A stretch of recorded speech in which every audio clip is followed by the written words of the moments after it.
Plan, I believe we'll be down to 1 or 2 racetracks in the state of Ohio in the next few years. And horse racing will never be what it is or what it was. And there will be so many people that will be out of jobs that the state of Ohio is going to have to do something for those people when the time comes, because they're not going to have jobs and it's just going to be a subsidy. So why don't we build on the jobs that are out there now, bring the people back that are there now, and make horse racing in the state of Ohio the best in the whole country.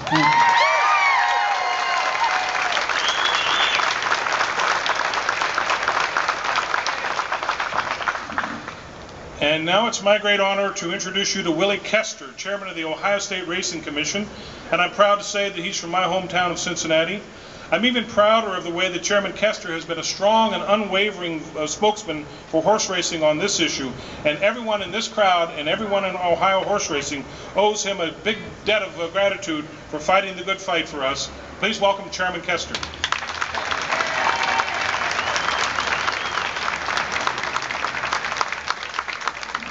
First off, thanks for those kind words.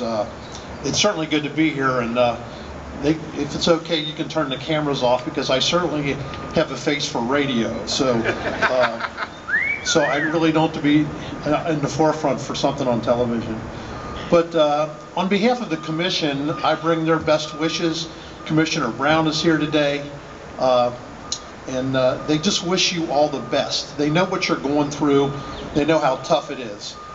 What I'm here to talk about is the proposal from the Ohio State Racing Commission, which is certainly unprecedented that from a state agency to do something like this.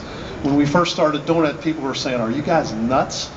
But when we looked at it, we have a couple very bright people on the commission that are very dedicated, and one specific commissioner, Tom Zano, took it upon himself. He talked to all of us on a regular basis, and he made a proposal for the state of Ohio to have VLTs at the 7 racetracks.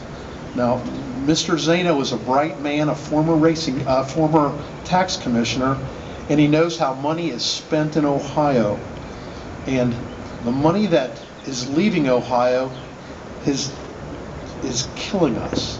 I mean, it is madness to watch $1.2 billion every year leave this state and go to these other racetracks. And when they go there, you guys know the drill. I mean, are you going to run for a ham sandwich in Ohio, or are you going to run for a major purse outside the state? So consequently, not only do we lose the horses, we lose good horses, the best horses. If you got a great horse, you're going to run for the best money you can find. So this proposal is twofold. What it'll do is it'll raise money for the state of Ohio to stay here, and it will also support the racing industry as we know it. Our racing industry, I know there's been a lot of skepticism from some circles about, we want to know where the money's going to go. We want to know what we are going to get. Actually, at this point in time, I can't tell anybody what they're going to get. All I can tell you is sometimes in life, you know, it's a bit of a leap of faith. You know, I hear percents out there. People say 4%. I say, that's unacceptable. We need to be on the level playing field with the West Virginias, the Indianas, and the Pennsylvanias of the world.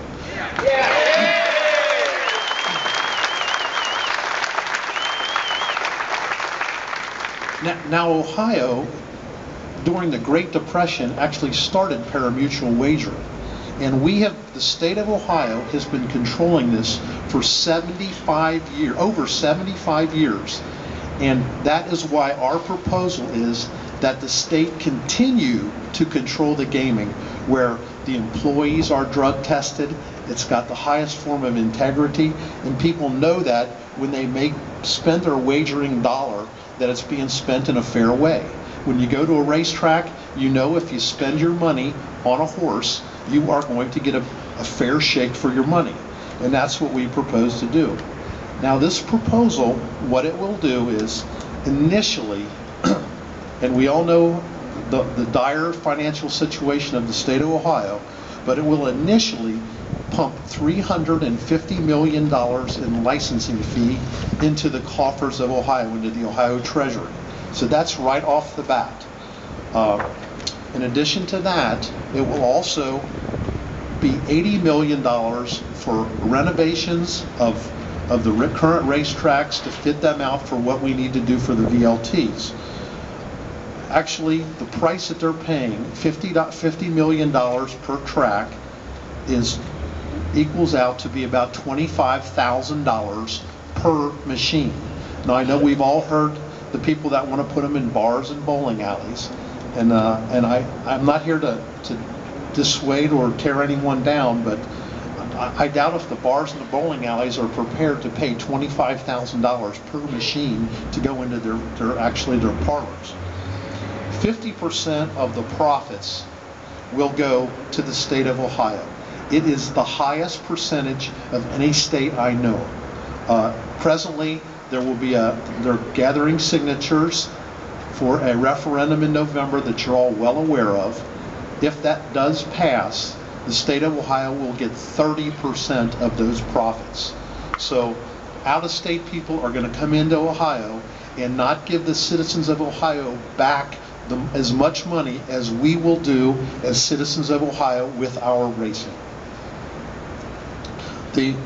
Another thing that, just to show you how unusual and unprecedented this is the first time, to my knowledge, and I understand the first time ever, that organizations like the Farm Bureau, the Fair Boards, are behind what we are asking for.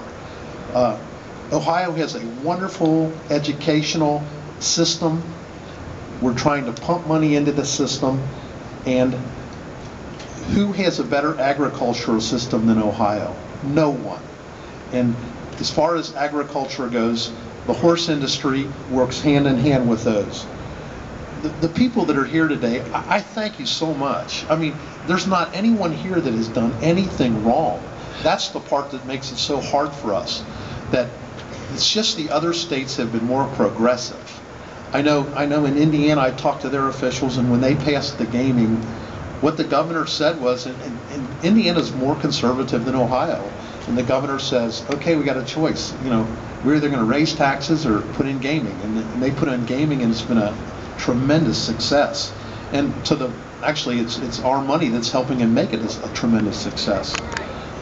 The Racing Commission firmly believes that racing again can be great in Ohio.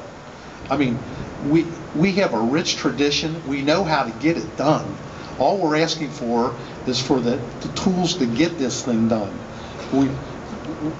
The other states, you know, they don't laugh at us, but they sure are afraid of us doing this, because they know if we get a chance, we will run right on by them.